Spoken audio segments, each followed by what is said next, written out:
Hey everyone, it's 123 Baseball back again. This podcast this week we're gonna do two separate episodes, kind of shorten down a little time frame for you.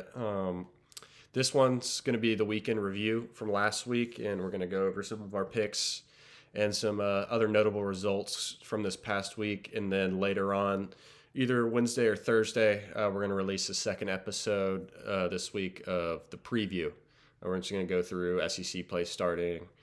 Some big midweek matchups that we're going to see this week. But this past weekend, we did our first picks. We had the Stanford UNC series, Oregon USC, DBU, and Lafayette, and Coastal and ECU. And for the most part, we swept the board, other than North Carolina. North Carolina let us down, per usual. That usually happens. We'll never go 4 for 4. That's not going to happen. Stanford takes down North Carolina in a 3-game series in Chapel Hill. It was a big weekend from Stanford. Yeah, I mean, I certainly didn't see that coming, right? I mean, you're going on to North Carolina, who some had as maybe, top 5 team in the country. Maybe they're still a top 5 team in the country. I mean, it's one weekend. But that's when you say you never know coming from the beginning of the season and what teams really are until they go out there and they, actually play some better competition. And, not saying that neither of those teams did, but when it came down to it, Stanford played better. And they did it a multitude of ways. I mean, Friday night, you hit your way to a win. And then Sunday, after getting run ruled the day before that on Saturday, you pitch your way to a win, you pitch a shutout. So Stanford's showing they can do it in, a couple different ways. DeCaro for North Carolina Friday night started the game off pretty good. I mean, he was just kind of rolling 3-4 Ks in the first couple innings, and then he just kind of hit a snag, and Stanford just started to get to him. Certainly not what we expected. Everybody, rolling into it. It just kind of looked like DeCaro was just going to do what he had done pretty much to everybody else. North Carolina gets some run support in the first inning. They score a quick 3. And then Stanford just kind of, chips away, 2-run double in the second, single or a sac fly in the third. You get 3 more in the fourth. And at that point, I mean, that was more runs than anybody scored on DeCaro all year. So, I mean, it goes back and forth there. But, I thought it was pretty impressive from Stanford. Their starting pitching was not great on Friday and Saturday. And then Joey Volchko, which might be a big name for the draft, coming up not this year, but I believe the year after that, kid throws 100. You're not really expecting to see that on a Sunday, probably in any league that you're in. But, I mean, it's a cutting fastball up to 100. The sliders is his pitch that he rips off and gets Ks with. But he had walked 9 in 9 innings coming into this, and he really pounded the strike zone, going 5 1/3, scoreless, 50 strikes and 85 pitches, 97, 98, 3,000 RPM slider like we talked about before. Changeup's like 95 miles an hour, which is a little ridiculous. So he's kind of got everything. So it's good to see, what they've got. They've got some young guys with some stuff that we might not know what they're going to be. Rentaro didn't have a great weekend. I think he only had 1 hit, a couple punchies, but he hits the ball hard. Doesn't have a homer yet. Odd for the high school Japanese all-time home run hitter to have not a single home run yet. But no, I mean, it was good to see Stanford first weekend of the year in conference come out and beat a North Carolina team that probably most people had winning that series. Yeah, it was also an impressive Saturday game from Jake Knapp. It went 7 innings CG, only giving up 1 earned, 7 Ks and 111 pitches. Luke Stevenson on Saturday also went 4 for 4 with 4 RBIs and 2 homers. I mean, you can't really ask much more from a player there with a walk also. Yeah, but like you were saying, Sasaki went 1 for 10 with 4 Ks this weekend with a single to his ledger. Not the best weekend for him, but, I mean, Stanford comes away with a road series win and cracked the top 25 rankings this week. Virginia, Virginia. You open. They had a debacle early second week of the year, I believe, go 0-3 in a weekend. Not the best, and then they bounced back last week. And then you get BC coming into town, which is not by any means a perennial powerhouse in the ACC. I mean, most people would look at that series as kind of a, not necessarily saying like a bye series, not by any means. It's college baseball in the ACC. It's competitive, but you're not playing Florida State, you're not playing Clemson, you're not playing Stanford, you're not playing UNC, you're not playing Virginia Tech. And BC comes in and takes 2 of 3 from Virginia at Virginia. I mean, Friday night, Boston College scores 5 in the 8th to take the lead there. Their original Friday night starter, AJ Colarusso, came in out of the pen, 3 1/3 scoreless to close it out. Chris Arroyo was 3 for 5 with an RBI in that game. And then Saturday, I thought Boston College and Virginia were playing football. I mean, the final score was 22-16, 35 combined hits. Virginia made 5 errors. Virginia scored 9 in the 7th, 5 in the 8th to kind of run away with that one. Boston College in that game threw 11 pitchers. 9 of them did not record a full inning on the ledger. A couple of them went .0. Just not the best all-around day for any pitcher. But then Arroyo comes back again, goes 5 for 5 with 2 homers and 6 RBIs. The Sunday game, Arroyo went hitless. That's how baseball works. I mean, it's really hard to go 3 straight like that. But then Sunday, BC comes in and takes the series in a rubber match game. And Joe Ryan, out of the pen, goes 4 innings. They kind of just run away with it. It wasn't really too competitive on that Sunday game. But yeah, I mean, for Virginia there, that's just not a good opening ACC series for them. And I mean, I'm kind of curious to see how they're going to keep playing when you run into Florida State and Clemson and UNC, Stanford. I don't know if the grass is going to get much greener for the Cavaliers.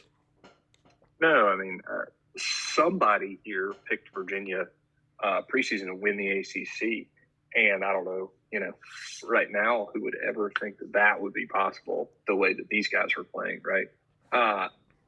The guy that I thought, that everybody thought was going to be, their ace, Evan Blanco, is just not healthy, I guess. He's only thrown like 3 or 4 innings this year. Only made a couple of appearances, and you can see it. You can see it in the starting rotation. Woolfolk's been very solid for Virginia on Friday nights. He's been there, for a while. And then after that, the starting pitching has just not been very good. And when you're getting 3 and some change from a starting pitcher every week, it's just it taxes your pitching staff. I don't really know, where Virginia goes. I mean, they've got to find something on the mound outside of Woolfolk to piece it together, because right now it just hasn't been good enough for a Virginia team that has kind of, they have a reputation of maybe finding guys with not the greatest stuff in the world, and they just have really good, solid pitchability guys who are going to take the ball every week and give you a competitive start, and they're just not getting that right now. Long way to go, but not a banner start for Virginia at all. Speaking of not banner starts, Callaway, you love this program and with Matt Deggs at the helm. Tell me what you saw from DBU and Lafayette this weekend. Well, Friday night was probably the most insane thing that I have seen go on. Louisiana goes in to the top of the ninth. They were going to win on Friday night without Chase Morgan, who didn't throw this weekend, who's their ace. And you go in with a lead and you give up 3 in the top of the ninth, and you think, oh, here we go again. Like this, we've seen it happen before. The pitching gives it up again. It would have been a massive win on Friday night.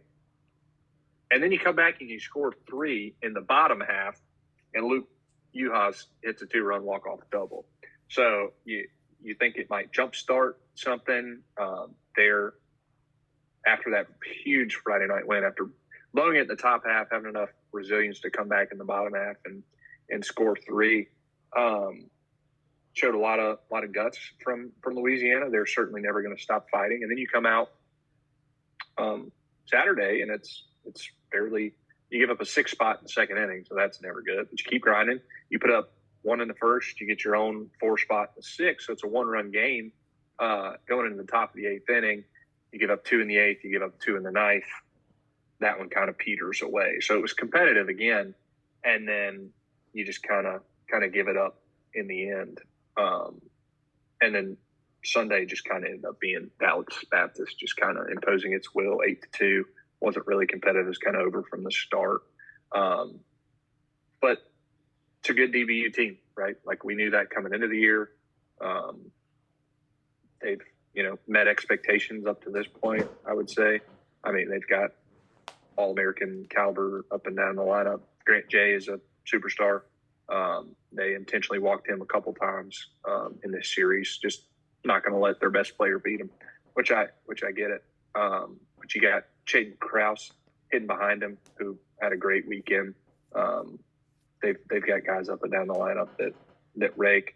Micah Bucknam was really good on Friday night, 6 innings, 3 runs, which that's kind of what you're looking for. I mean, when you have an offense that's going to score the way Dallas Baptist is, give me 6 innings, give me a quality start. Give me 6 innings, 3 or less, right? On Saturday, they've got James Ellwanger, which we talked about before the season. He's just not very efficient, I would say. The whole starter part hasn't really come together for him. Only 1 run, only 2 2/3 innings. He throws 62 pitches in 2 2/3. So you kind of have to understand when you're going into it, hey, you're probably not going to get a whole lot of length out of him. And if you do, it's a plus. And you can see how that, might spring you forward for the weekend. But Ryan Schwade was great on Sunday. 7 innings, 6 hits, 1 run, no walks, 4 punchies, 94 pitches. Really good start on a Sunday, which, as we've seen, sometimes Sundays is just who's going to out-hit who. And that just didn't end up being the case for DBU. They got a really good start on Sunday. And Louisiana is, the offense gives you a little something Friday, gives you a little something Saturday, and the pitching just can't get out. They're trying everything they can. I think Andrew Hammond, who threw a complete game a couple weeks ago, is thrown out of the bullpen now. They're moving their back end of the bullpen guys in starting roles. Holzhammer was at the back end of the bullpen at the beginning of the year, and now he's starting Friday night. Maybe they're trying to just get off to a good start, which that kind of worked until you need him at the end, and it gives up 3 at the end.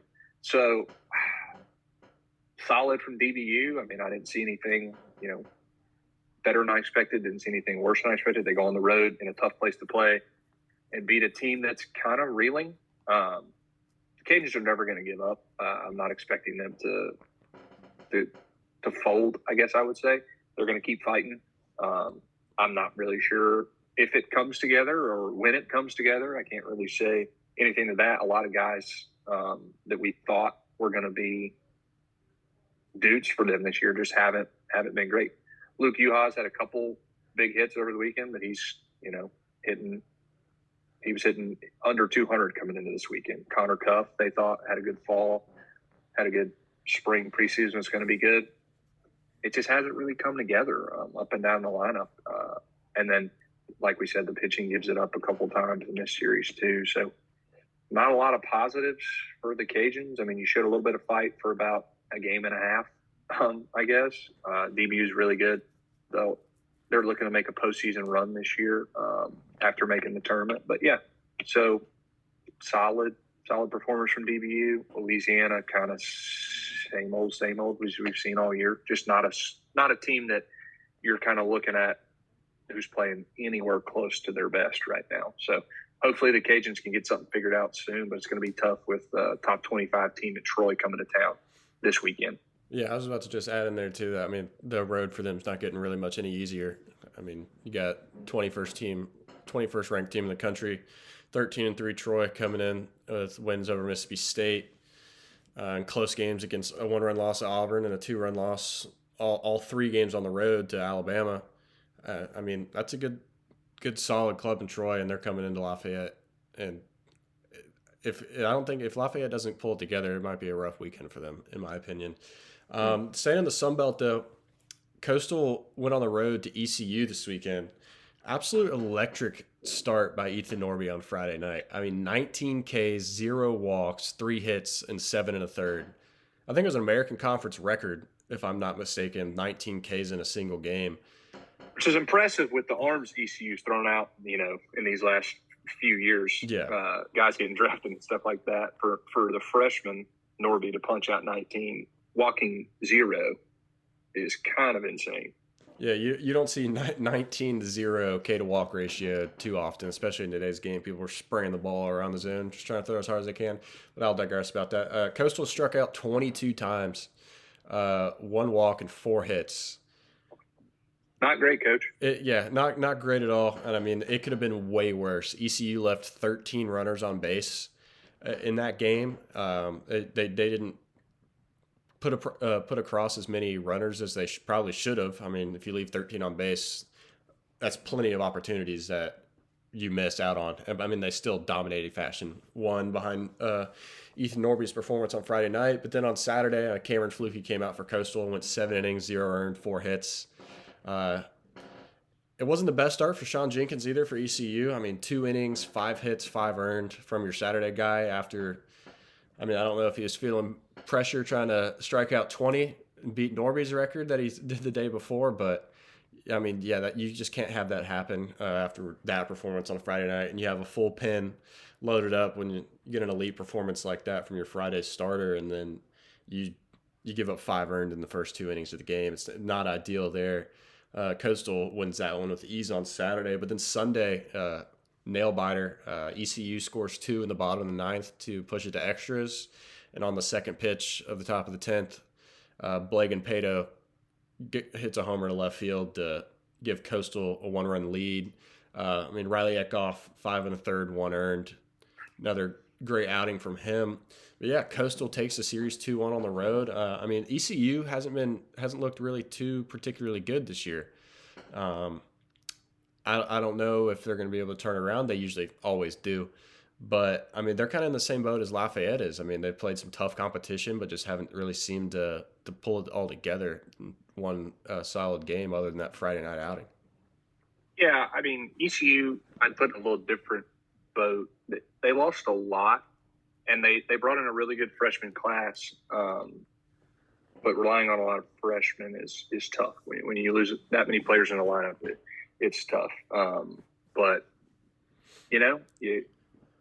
19 punchies is just kind of absurd. So it's kind of hard to lose when the other team strikes out 22 times. Although Mississippi State did it. I think Troy struck out 21 times and beat the Bulldogs. But, close game on Sunday. So, could have came away with 2 in the series. Like, it wasn't like they just got dominated or anything like that. So, I think ECU solid. It's probably going to take them a little while to come together, being a little younger. For Coastal, though, I think Fluky on Saturday, giving you 7 innings, no runs is big. It's big for them. He's big-time stuff, and just hasn't really put it together. I'm not sure he's necessarily comfortable with pitching at times. Maybe he's a little bit of a thrower. So, I mean, it's 94, 95 stuff. But when it's 2-0, 3-1, and fastball's coming, it's kind of easy to get the head out on and hit. So he gives up a little more hits than you would think for a guy with as good stuff that he has. So it's good for Coastal to see maybe he's starting to figure a couple things out. Eichhoff on Sunday, I mean, every year we see it, that guy just goes out there with multiple pitches and fills up the strike zone and, kind of baffles people. He's just your solid pitchability right-handed pitcher. So that's good for Coastal. It was a good series win. Interesting to see what they do in Sunbelt play going forward. Very interested about Coastal in year 1 of a new head coach. Yeah, I couldn't agree more. I mean, I think Coastal has Georgia Southern this weekend and then goes on the road week 2, play at Troy. I mean, Troy has a pretty tough opening 2 weeks there in Sunbelt play.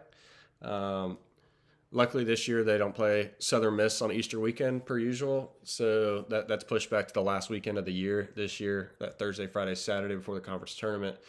But Southern Miss this weekend beats UNC Wilmington. UNC Wilmington went into Lafayette on Tuesday or Wednesday. I think Wednesday, I believe, and took a game from them. That's a good program, and from North Carolina. I mean, they're always competing to make the postseason. Southern Miss is just still always has that problem with putting bats together. I mean, you win your games Sunday 4-2, I believe, and your Friday night game you walk off Wilmington on a walk off homer. They always find themselves in absolute barn burners and pitching matchups, and I don't know if Southern Miss is ever going to take that turn in the postseason to be able to outscore a Tennessee I mean, Tennessee went into Hattiesburg 2 years ago in a super, and it was just pitching duels back and forth. I mean, both games there, and they can just never find a way to out hit somebody. I mean, and if your arms aren't there, which we've seen a couple of times, like Mississippi State, I mean, you give up 18, and you don't have bats. I mean, if you give up 18, you're not going to win anyways, but you don't have the bat. If you give up 7 or 8 instead, I mean, you don't have the lineup every year to be able to compete with other teams outscoring you. Yeah, I mean, in today's age of college baseball, it's easy to say pitching and defense keeps you in it, and to an extent, that's true. But if you're pitching at a 5 as a staff, 5.5 as a staff, you're like, okay, you can win games with that. Like, that's just how offensive today's game is. So undoubtedly, you will get in shootouts in today's age of college baseball. And you're going to have to find a way to win some of those if you want to win games in the postseason. Not saying that every game has to be like that. We've seen teams that can't pitch. Maybe they have a couple arms. Well, not say they won't. Florida State last year probably had 5 arms that they could turn to. That offense was so good, it carried them all the way. We've seen teams in the past just throw arm after arm after arm out there and make runs that way too. But it's just, in order to win, you think you got to have a little bit of both. And I think you're right. I'm not sure offensively if they're going to be able to bang out wins when they need to. When it gets late in a tournament, when arms are running down, can you bang your way to a win? I don't know if they can. They're a solid team. They're going to win a lot of games, but it's probably going to be on the backs of that pitching staff, like you said. Yeah, I mean, speaking of good pitching staffs, I mean, A&M, their starters have been elite this year. For one would say, I mean, all 3 of your starters coming into this weekend having sub 2.27 ERAs. That's, I mean, as a coach, you can't ask for any better than that. They drop another game to New Mexico State this Sunday. I mean, you win the series, but you're A&M. You got to be. Those are sweeps. I mean, in the long run, if you're competitive in SEC play, which I don't know if we're going to see that from A&M. I mean, we're going to find out real soon with SEC play starting up this weekend. But yeah, I mean, if you can't compete on a Sunday against New Mexico State, what are you going to do on a Sunday against Tennessee in a rubber match? We talk about it every week. A&M, I mean, it's just not good enough. I mean, I get it. Like, college baseball is hard. Sweeping people is hard. When you're off to the start that you are, and you got New Mexico State teed up, and you punch it for 19 on Friday night, you coast to an easy win, 7-1 on Saturday. You got to get it done. You got to get a sweep done. You have to.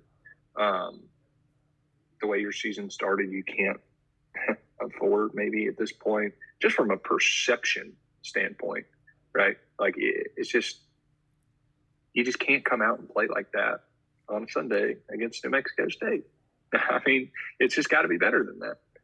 But, I mean, it's A&M, and, they just haven't put it together. Obviously, the bats came alive a little bit this weekend, scoring 19 in game 1 and 7 in game 2, but you got to get the sweep. You got to find a way to get it done. Prairie View coming up tomorrow, and then Alabama this weekend. So we'll see what they're made of, right? SEC play. There's no more, I don't know. They went and played out in the tournament, and that didn't really go well or for them either. But yeah, once SEC play starts, you don't get a weekend off. It's heavy hitter after heavy hitter after heavy hitter. So, yeah, it'll be interesting to see what A&M looks like this weekend. I'm excited to see, if the uptick in competition turns something on for the Aggies. Yeah, I mean we're going to see A&M. Alabama travels to College Station this weekend to play A&M, but I mean Alabama also lost their first game of the year this weekend too on Sunday to Presbyterian. I'm not worried about that loss at all. I mean you're 16-0, best start in school history, I believe. You lose a game to Presbyterian. I mean you're 16-1. It's not a problem. You got wins against Troy. You got wins against Coastal, Ohio State, NC State. I'm thoroughly impressed by what I've seen from Alabama this year. I mean, they got an elite pitching staff. I mean, Justin LeBron, unbelievable. Will Hodo, he's going to be a staple in that lineup for the whole season. He's been really impressive. But yeah, I mean, you lose your first game. Not really worried about that one at all. And then Oregon sweeps USC. I mean, I kind of suspected this to happen. I mean, Oregon's the best team in the Big Ten. USC has shown this year that they have had some bright spots. I mean, they got off to a really good start too. But I mean, you get your first real competition in Oregon, and I mean, you get swept at home. Not really too impressed by what I saw from USC. I mean, kind of didn't really watch many of the games. Kind of just looking through the box scores. But yeah, I mean, Oregon went down there, and it was pure domination. Yeah, Oregon's good. We called it before the season, right? They were probably the best team in the Big Ten. Them coming over, improves the floor of Big Ten baseball. But hey, USC getting out to a hot start, is good too. And I mean, when you're running up a team against like Oregon, I mean, they're expected to be in the postseason. They're expected to potentially host. They're that kind of program. So if you're USC, I'm not saying like, hey, we went out and competed, but you got off to a good start. Oregon's kind of that next level of team. A couple of the games were close, so it's not like you're getting run rolled every day, right? So don't hang your hat if you're Southern Cal. I mean, you've gotten off to a great start. Put your head down, get into conference play. Keep doing your thing. But Oregon's going to roll. They'll probably win that conference pretty easily. That would be my guess. And we'll see if they can finally put something together in the postseason. If they don't have to play Oral Roberts. Yeah. I mean, hey, Oral Roberts, Omaha run, impressive. They did. They win the first game in Omaha. I mean, you can't ask for much more. Get walked off by Florida. That was a scrappy bunch. Oh yeah. I mean, when you got like 25 fifth-year seniors and you have Randy Johnson on the mound, dude, that guy was unbelievable. I think he threw in every game. Yeah, his shorts were his pants were at his shins, but they weren't high pants. They were just normal pants. He was just too tall. And I don't know if Oral Roberts had the funding to get separate pairs of shorts, but yeah, I mean, Oregon's been impressive so far. We got a couple midweek matchups that take place tomorrow. Wake Forest is traveling over to Coastal. Florida's traveling up to Tallahassee to play Florida State. Oklahoma State's traveling to DBU. DBU last week handed Oklahoma their first loss of the season in a run rule. And then GCU's going up to Oregon to play a double midweek Tuesday and Wednesday, which I'm kind of excited to see. I haven't really been too impressed with what I've seen from GCU this year, considering all the preseason hype out there. But, Callaway, I'm really excited to see UT Rio Grande Valley is playing Southern Miss tomorrow. UT, does that get you fired up? UT Rio Grande Valley run-ruled DBU They did a couple weeks ago. And then, if I'm not mistaken, they beat another big Power 5 school. I don't know why it's blanking my mind right now, but Is it A&M? It might have been yeah, it was A&M. Yeah, because they dropped back to or it was A&M or Texas. Either way, they've been very impressive in midweek games, so I'm kind of excited to see how USM handles that. But Callaway, what matchup are you most excited for this weekend? I'm leaning towards what I know your answer is going to be, but this midweek slate's pretty heavy, per usual. Yeah, man. I mean, it's got to be Wake and Coastal. No, I'm just kidding. It's Florida State, Florida. I mean, let's be real. It's unfortunate that this game is played on a Tuesday, but we will take what we can get. I'd like to see Jamie Arnold against, that Florida lineup. See what Max Williams and Alex Lodis could do against Liam Peterson. But, that's not how the schedule makers at either university have signed up to play this series. It's Tuesday in Tallahassee, Tuesday in Gainesville, Tuesday in Jacksonville. So we don't have to get into my which isn't on TV, by the way, in Jacksonville, which is a crime. Yeah. 2 top 10 teams. Nobody wants to watch that. Anyway, Hauser's going to be packed out. This is Florida State's probably first game against a team that's going to make the tournament, unless they win their conference tournament, I would say. I don't think they've played a team worthy of an at-large yet. Not to say that couldn't be they couldn't go on a run or any of those teams could win their conference Quakers tournament. aren't going on a 40-game streak? I haven't been too impressed. With the Quakers. That's all I'll say about that. But no, I mean, Florida State's got a solid midweek starter, Evan Crest. He's been a weekend starter at JU for 2 years, the previous 2 years. So, I mean, he's got over 30 collegiate starts. He shouldn't be too worried pitching against UF. It's at home. But yeah, seeing Florida State getting tested for the first time, maybe seeing some arms with a little more consistent stuff. Obviously, when you play smaller teams, they might have some guys, but there's fewer numbers of them. Florida, obviously, a little banged up right now. They've lost some guys, and they've had a track record of maybe not putting their all into midweeks. But you would hope in a rivalry series like this that they put their best foot forward. And I'm excited. I'll be out at that one. It's going to be juiced. I'm just really looking forward to it. Really looking forward to watch both those teams. 2 top 10 teams. Was Florida State 5th? Florida's like 7th. So anytime you get that level of matchup, especially on a midweek, it's really, really exciting.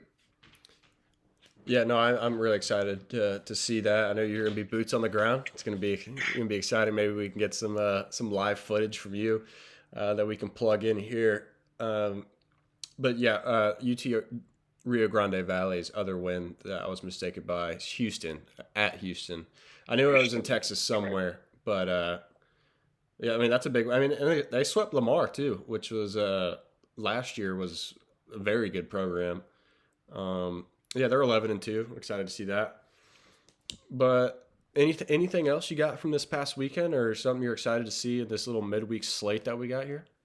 Yeah, I just got to give a shout out to one of the best names maybe in college baseball, Maximus Martin, Kansas State, right? 8 hits over the weekend, 5 tanks, 12 RBIs, including going 5 for 5 with 2 home runs in the series finale. I mean, that's a 2,700 OPS on the weekend.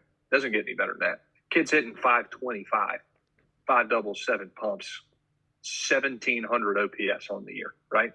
I mean, it's kind of electric. I mean, he's not like the biggest guy in the world. He's only like 5'11", like 190. So to see that kind of juice and a big-time weekend from one of the best names I've heard, Maximus Martin. Who's your team of the week from this past weekend? Who were you most impressed with? Team of the week, who was I most impressed with? A lot of good teams.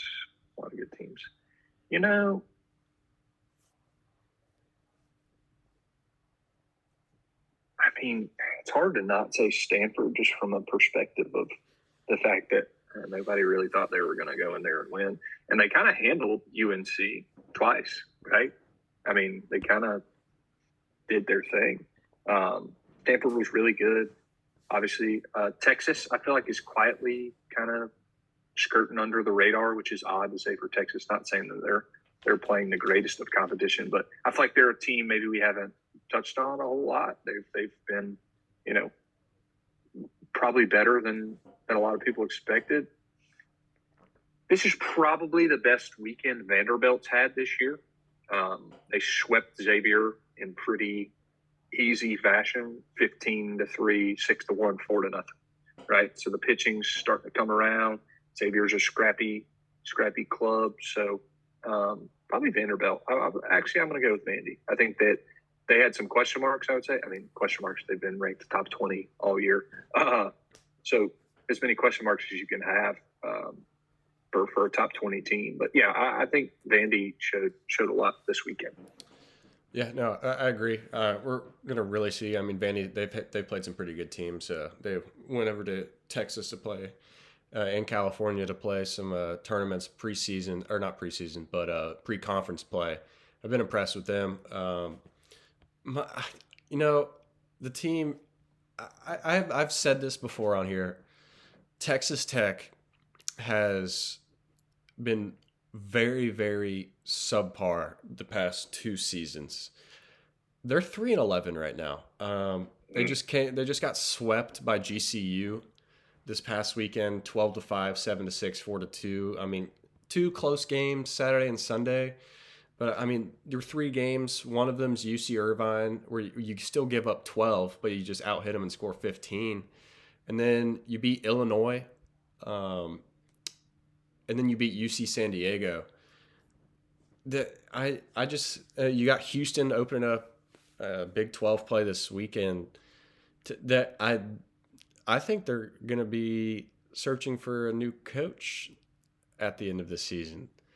Wow. I mean, his name has been on hot seat for the last 2 years, and I don't. I mean, if he doesn't turn around, I mean, Texas Tech baseball is one of their things. I mean, football, other than Patrick Mahomes. I mean, you have Cliff Kingsbury go 7-5 with Patrick Mahomes. I mean, the coaches over there at Texas Tech, other than basketball, recently have not been too impressive with me. And I mean, I love Texas. I love Texas Tech. I like their culture they got going out there, but they're just not winning games. I mean, and the culture around Texas Tech is winning games and making regionals. And I mean, you haven't done that in the recent years.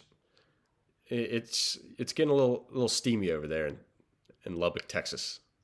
Yeah, it's not been great. And they've got four guys that have made two or more starts, and the best ERA is a 5.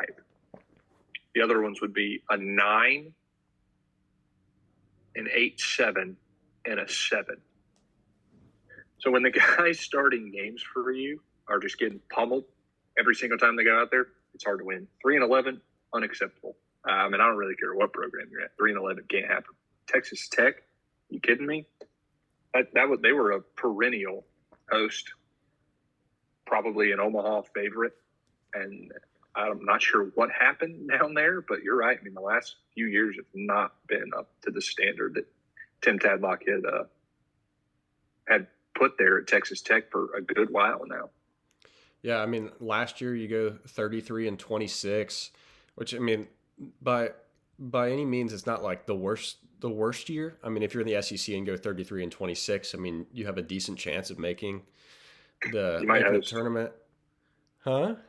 So you might host. Yeah, I mean, if you're Florida and you go 29-28, you make it Omaha. But I'll digress there. But I mean, you go 12-17 in Big 12 play in 2024, and then I mean in 2023 you go 41-23. But you still go 12-12 in Big 12 play. I mean, I think at the end of the day, I mean, you go to the Gainesville Regional there, and you make it to the tournament championship. You go 2-0, and then you get swept by Florida in the 2-0 team in the winners bracket. I mean, you lose 7-1 to Florida and 5-0 to Florida. So I mean, the past 3 years they made a regional final, but I mean, for Texas Tech standards, it's not great. I think just Big 12 play has been a real big issue for them. I remember, I think 3 years ago they were a 3 seed in Georgia Southern's regional, which Georgia Southern got absolutely shafted. I mean, you get your first regional host, and you get Notre Dame and Texas Tech. Yeah, and I mean, anytime you get Link Jarrett in your regional or super regional or game in general that you have to play, you're probably pretty unlucky. You're probably going to lose. Yeah, but I mean, I'm curious to see. I mean, hopefully, I think they give him another year. But the last two have not been. I don't know really when his contract's expiring. I mean, college baseball doesn't really matter as much. They kind of buyouts aren't football and basketball standards, but yeah, I'm curious to see what they can do if they can turn it around when they get to Big 12 play, which would be huge for them. I mean, then the pre-conference games don't matter at that point if you win 20 games in the Big 12. So I'm curious to see what happens with Texas Tech, but yeah, I mean, thanks guys for listening. This is the week 4 recap, and then on Wednesday or Thursday this week we're going to drop the preview for this upcoming weekend. SEC play starting. It's going to be a really exciting weekend. We got a lot to talk about, and yeah, we'll see you then.